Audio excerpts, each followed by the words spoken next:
Right, do you want to put her down? Or do you just want to hold her? You don't want to keep hold of her? Okay, that's fine. Right, shall we read you another story? Well, this one,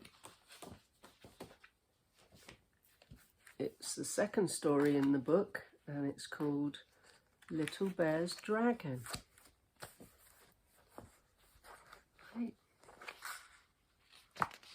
Want to put that down? I'm going to keep hold of it.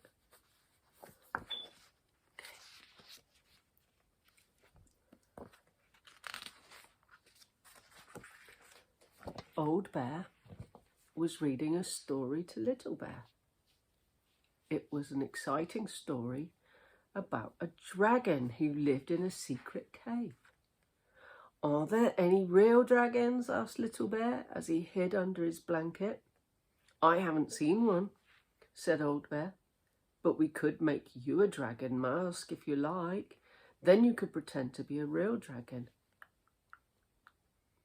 And I could live in a cave, squeaked Little Bear, and make a scary dragon noises. Well, that would surprise the other toys, laughed Old Bear. Old Bear found a little box and cut it in half. This will be your dragon head, he told Little Bear. Look, its mouth opens and shuts. Will it breathe fire? Asked Little Bear. I don't think I can manage that, laughed Old Bear. Little Bear had found an old tablecloth. He draped it over the chair. Look, put it over the chair there like that. I've made a cave, he cried. It's all dark inside. A dragon could easily hide in here. See, he's made it, and then he goes underneath.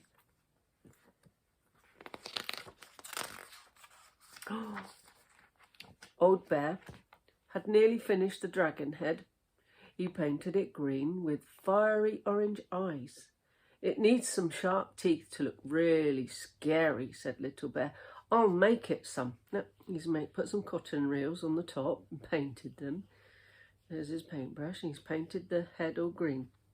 See? On a piece of paper, he drew a long row of pointy teeth up and down, up and down.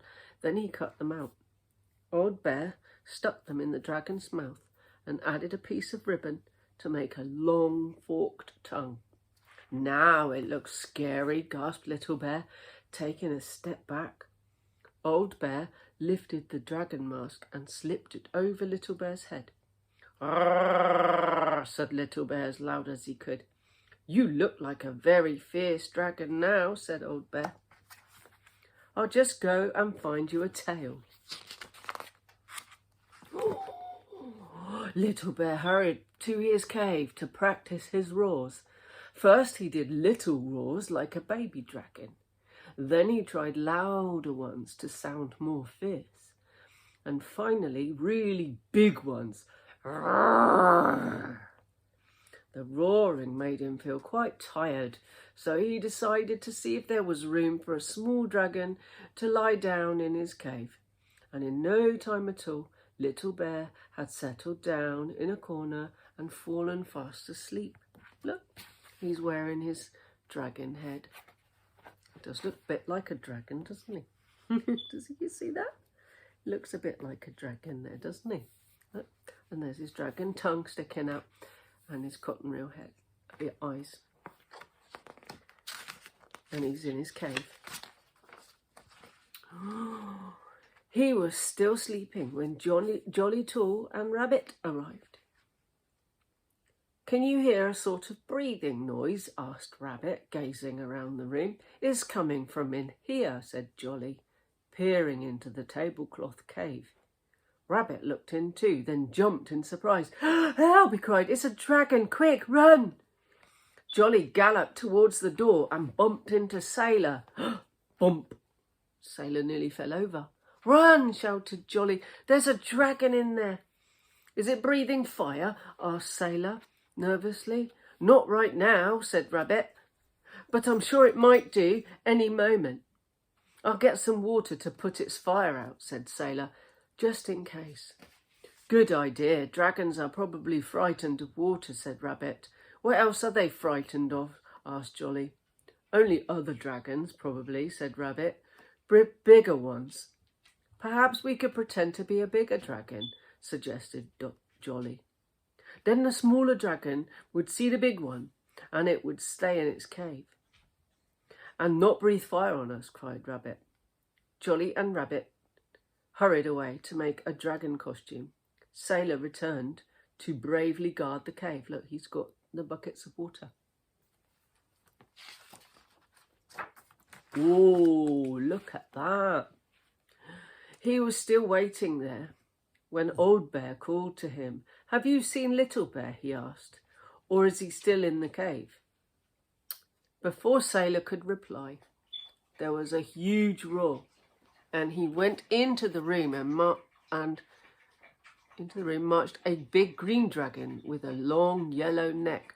Sailor nearly threw his buckets of water over it, but then he saw its feet and realised just in time that it was only Jolly and Rabbit in their dragon costume.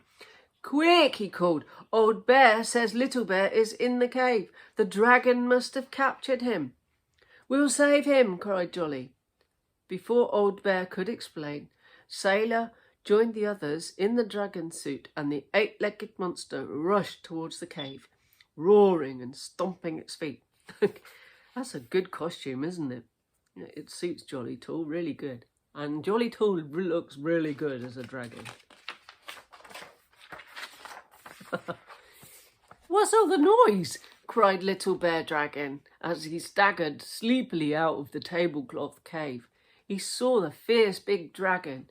Help! Cried the little dragon as it dashed back inside. It worked, shouted Rabbit. The little dragon was scared of us and we frightened it away. But we're too late, sniffed Jolly. It must have eaten Little Bear. It was wearing his trousers. That's Little Bear, and they think Little Bear's a dragon, don't they?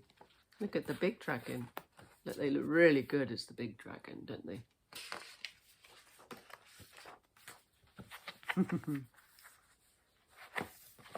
Old Bear hurried over. Don't worry, he laughed. I think I might have a surprise for you. He stood by the entrance to the cave and called, Come out, little dragon. And out it came very slowly. Old Bear carefully lifted off the little dragon's cardboard head, and there was Little Bear looking a bit nervous, but all in one piece. The others cheered. Old Bear picked up Little Bear and carried him over to the big dragon. Look, there's the head, and there's Little Bear being cuddled by Big Bear. Don't worry, he said. This isn't a real dragon either. Jolly, Rabbit and Sailor are in there. Are they? Gasped Little Bear. Did they think I was a real dragon too? They did, laughed Old Bear, and they were trying to frighten you away. Now, after all that excitement, I think it's bedtime for all the dragons. Then will you read us another story, asked Little Bear, about something not quite so scary this time? Well, and he's gone to get a book as well. So we're reading another story, aren't we? That's not, well, it was a bit scary. It was about dragons. So that's the end of that story. That's 2 stories in one book. So now it's your bedtime again. Right. Shall we put this little lady away? She's very pretty, isn't she? Right then. Night night.